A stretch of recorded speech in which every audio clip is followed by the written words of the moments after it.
26강입니다. 지능과 심리검사 두 번째 시간입니다.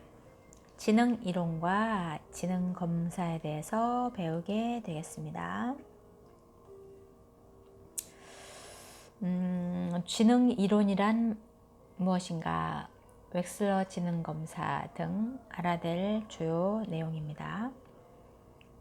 지능 이론이란 스피어만은 이 요인설을 주장하였고 서스톤 지능을 7개의 요인으로 설명하였으며 길포드는 180개의 입방체 모형을 설명했고 카텔은 유동성 지능과 결정성 지능으로 지능을 설명하고 있습니다.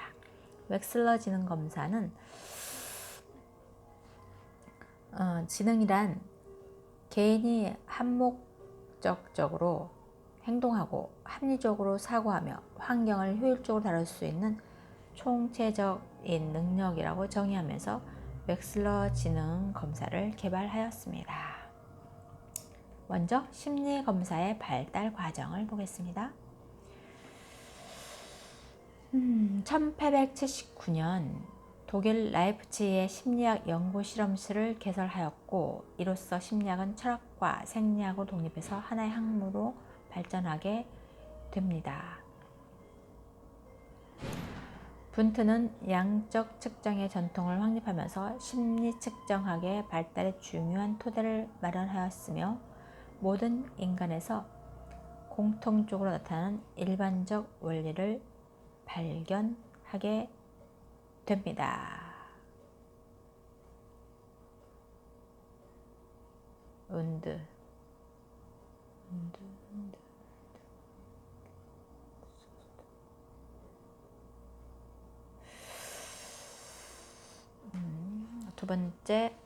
첫 번째는 운드시였고요. 두 번째는 갈튼은 1883년 개인차 연구에 관심을 가졌으며 인간 능력과 그 발달에 관한 탐구를 저술하였습니다. 개인차 연구의 선구자로 평가받고 있는 갈튼은 개인차는 지적 능력의 차이에서 비롯된다고 보고 지적 능력은 유전에 의해 결정된다고 생각하였습니다. 유전적 천재를 말하는 거죠. 그 다음에 카텔 1890년이죠. 카텔이 정신검사라는 용어를 처음으로 제안하였으며 갈튼과 같이 인간의 개인차 연구에 관심을 가졌죠. 카텔은 개인차에 대해서 고려하지 않고 모든 인간에게 공통적인 원리는 찾아내는 것이 심리학의 주요 목적이라고 보는 견해에 대해서는 반대하였습니다. 개인차가 중요한 연구 대상을 주장하면서 반응 시간에 있어서의 개인차라는 학위 논문도 발표하였습니다. 비네트는 1903년이죠. 자신의 딸들을 대상으로 기억, 상상, 의지 등에 대한 연구한 지능의 실험적 연구를 발표하였습니다. 1905년 비네는 시몬과 함께 초등학교 입학 시 정신박약아를 식별하기 위한 검사법, 즉 비네-시몬 검사를 개발하였고 이 검사는 최초의 지능 검사가 되죠. 비네는 카테르 검사가 너무 단순하고 감각 과제에만 한정되어 있다는 것을 비판하면서 보다 복잡한 내용의 검사법이 필요하다는 입장에서 연구하였습니다. 우리나라에서는 1971년 전용신이 우리나라 어린이들을 대상으로 표준화시켜 고대 비네 검사를 발표하였습니다. 오티스 집단용 검사의 발달 1917년 미국의 제1차 세계대전 중 신병들을 신속하고 효율적으로 적소에 배치할 필요로 인해 스탠포드 대학의 A. 오티스는 집단용 지능검사인 아미 알파와 아미 베타를 개발하였습니다. 프로이드는 면담을 통해서 환자의 생각과 감정, 표현하는 방법, 환자 특유의 언어와 행동 양식 등을 관찰함으로써 환자를 이해하고 평가하는 방법을 사용하였습니다. 또 정은 단어 연상 검사를 고안하였고 로쉐크는 정신과에서 수련 중 잉크 반점 카드를 이용하는 놀이에서 정상인이 보이는 반응과 정신과 환자들이 보이는 반응에 차이가 있다는 사실에 흥미를 가지고 1917년에서 1918년 사이에 본격적인 연구에 착수하여 1921년 10개의 카드로 구성된 로시아 검사 도구를 출판하였습니다. 로시아 검사의 출현은 임상 심리학의 발달에 큰 기여를 하게 됩니다. 머레이는 1935년 머레이와 모건은 주제 통각 검사를 개발하게 되죠. 1939년 웩슬러는 성인용 지능 척도를 개발하였고요. 여러 번 개정을 통해 웩슬러 지능 검사를 사용, 이는 가장 널리 사용되는 개인용 지능 검사로 되어 있습니다. 우리나라에서도 1963년 전용신 등이 이를 표준화하여 한국판 웩슬러 지능 검사라는 이름으로 사용하고 있습니다. 이를 1992년 K-Ways라는 이름으로 재표준화합니다. 지능 이론을 보겠습니다.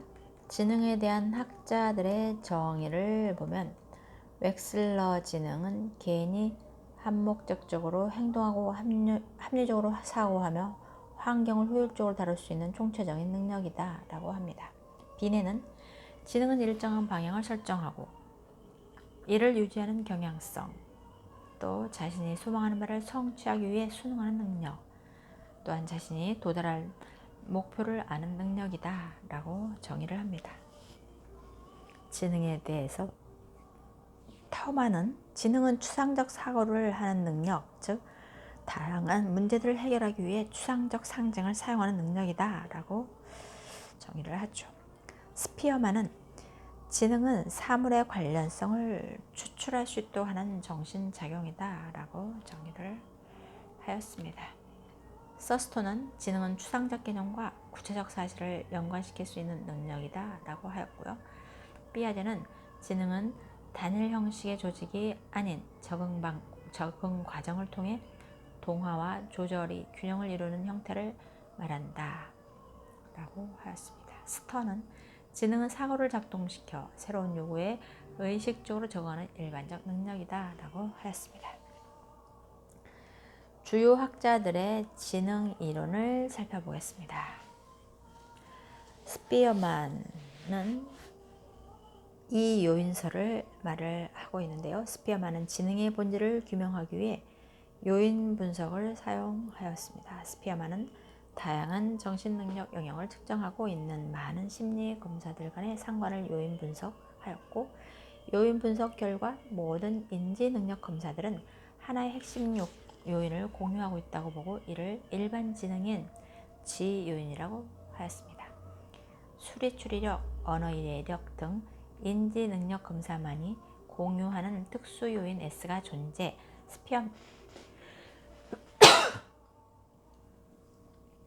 스피어만의 영향으로 한동안 지능 검사는 G 요인을 측정하는 데 주력하였습니다.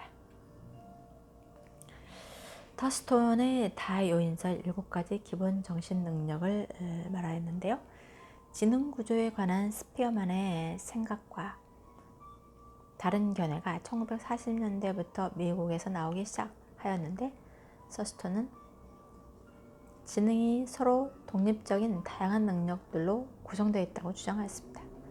스피어만과 다른 형태의 요인 분석을 실시하였고, 그 결과 언어 유창성, 언어 이해력, 공간 능력, 지각 속도, 수리 능력, 귀납적 추리 능력, 기억력 등 7가지 요인을 발견하였습니다. 길포드의 지적 구조 모형을 보겠습니다. 입체 모형설, 복합 요인설을 주장하였는데요. 지능이 다수의 요인으로 구성된다는 견해에 동의하면서도 서스톤이 제안한 7가지 요인으로는 지능 구조를 설명하기 부족하다고 생각하였습니다. 길포드는 지능을 구성하는 요인들의 3가지 주요 차원을 기준으로 묶인다고 생각하였고, 이 3가지 주요 차원은 조작, 내용, 산출입니다. 내용 차원으로 주어진 정보의 내용에 관한 것으로 시각, 청각, 상징, 의미, 행동 5가지입니다. 조작 차원은 정보를 처리하고 작동하는 지적 활동에 관한 것으로 평가, 수렴적 사고하고 확산적 사고, 기억, 파지, 기억, 저장, 인지 등 6가지를 말합니다. 산출 차원은 사고의 결과로서 정보 조작의 결과에 관한 것으로 단위, 분류, 관계, 체계, 전환, 함축 등 6가지를 말합니다. 이러한 3가지 차원의 상호작용으로 180개의 조작적, 지적 능력들이 지능을 구성한다고 주장합니다. 카텔의 유동지능과 결정지능을 보면 요인 분석을 통해 지능이 유동지능과 결정지능을 구분된다고 발견하였죠. 유동지능은 유전, 선천적으로 타고난 학습 능력으로 주로 비언어적이고 비교적 특정한 문화적 환경에 국한되지 않은 형태의 정신 능력이다. 이에 대해 새로운 상황에 적응하는 것을 요구하는 과제에서는 유동지능이 사용되며 기억력, 추리력, 추론 능력 등이 이에 해당합니다. 결정지능은 후천적으로 학습이나 경험에 영향을 받는 정신능력으로 언어 능력 등에 해당합니다. 지능검사에 대해서 보겠습니다. 웩슬러 지능검사에 보면 웩슬러는 지능을 개인의 목적에 맞게 활동하고 합리적으로 사고하며 자신을 둘러싼 환경을 효과적으로 처리해 나가는 종합적, 총체적인 노력이라고 정의하였습니다. 이는 이전에 제한되었던 지능에 관한 여러 가지 정의들을 종합적으로 받아들이면서 지능의 지적 요소뿐 아니라 성격적 요소, 정서, 사회성, 운동 능력, 감각 등을 포함시켜 폭넓게 개념화하였습니다. 우리나라에서 사용하는 웩슬러 지능검사의 종류를 보겠습니다. K-Ways, Korean Adult Intelligence Scale.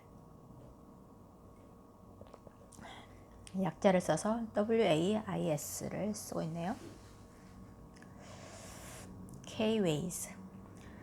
성인용 지능검사로 만 16세에서 64세 대상으로 실시합니다.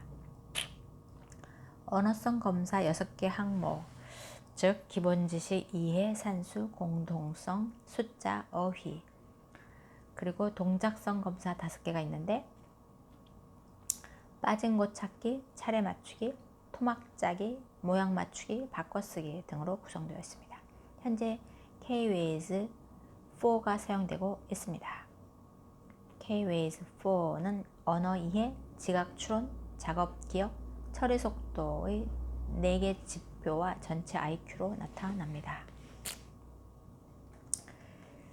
K-Ways 3는 만 6세에서 만 16세 11개월까지 실시합니다.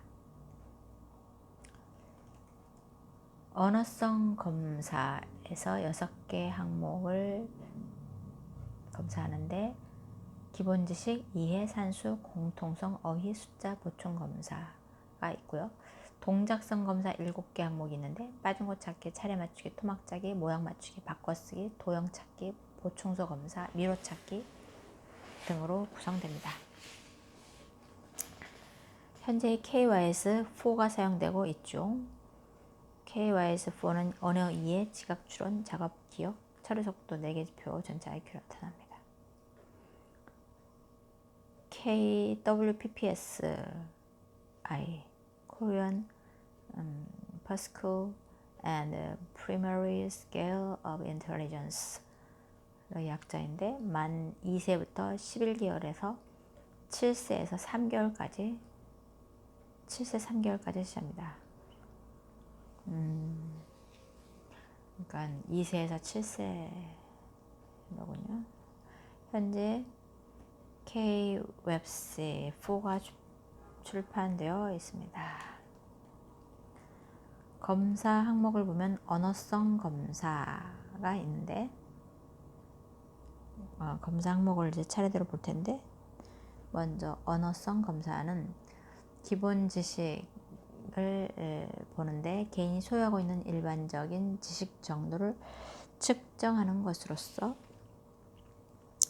이를 통해 병전지능 추정이 가능하며 피검자의 교육적 기회나 환경의 영향을 알 수 있습니다.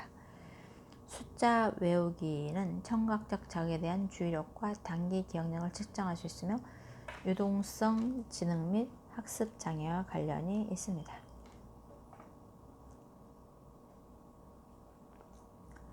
또 어휘 문제가 나오는데 언어적 지식 정도와 일반 개념의 범위 등을 측정할 수 있으며 가장 안정적인 검사로서 전체 IQ와도 높은 상관을 보입니다. 산수 문제는 주의력 및 주의 집중력, 청각적 기억, 숫자를 다루는 능력, 시간 압력 하에서의 작업 능력 등과 관련이 있습니다. 이해 문제는 일상생활에서의 사회적 상황과 관련된 여러 가지 문항들에 대해 답하는 과제들로 구성되어 있어 현실 문제에 대한 이해력이나 판단력 등과 관련이 있습니다. 공통성 문제는 언어적 이해력 및 언어적 개념화, 논리적이고 추상적인 사고 능력 등을 측정하는 것으로서 일반 지능을 가장 잘 나타내주는 검사에 해당합니다. 동작성 검사를 보면 동작성 검사 빠진 곳 찾기는 특정 부분이 빠진 그림카드를 제시하여 피검자가 찾아내도록 하는 과제로서 시각적 기민성, 본질과 비본질을 구분하는 능력, 시간적 압박 하에서 작업 능력 등을 측정합니다. 차례 맞추기는 사회적 장면을 이해하고 파악하는 능력을 파악하는 검사로서 사회적 지능 및 추리력, 대인관계의 예민성 등을 볼 수 있습니다. 토막짜기의 문제에 있어서는 시각, 운동 협응 능력과 지각적 조직화, 공간적 포상 능력 등을 파악할 수 있는 과제로서 병전지능 추정에도 사용됩니다. 모양 맞추기는 시각적 운동 협응 능력과 공간적 포상 능력, 부분을 전체로 통합하는 능력 등을 측정하는 과제입니다. 바꿔쓰기 문제는 시각, 운동 기민성, 익숙하지 않은 과제의 학습 능력, 정확성, 주의 지속력 등을 측정하는 과제입니다. 다음은 웩슬러 지능의 진단적 분류를 보겠습니다. IQ는 69 이하가 있고 70에서 79가 있고 80에서 89, 90에서 109, 110에서 119, 120, 129, 130 이상이 분류가 되어 있는데 이제 130 이상은 최우수로 분류를 하는 것이고 그 아래는 우수, 그 아래는 평균상, 90에서 109가 평균이네요. 평균상은 110에서 119고 평균 하는 80에서 89가 있고요. 경계선이 이제 70에서 79가 있네요.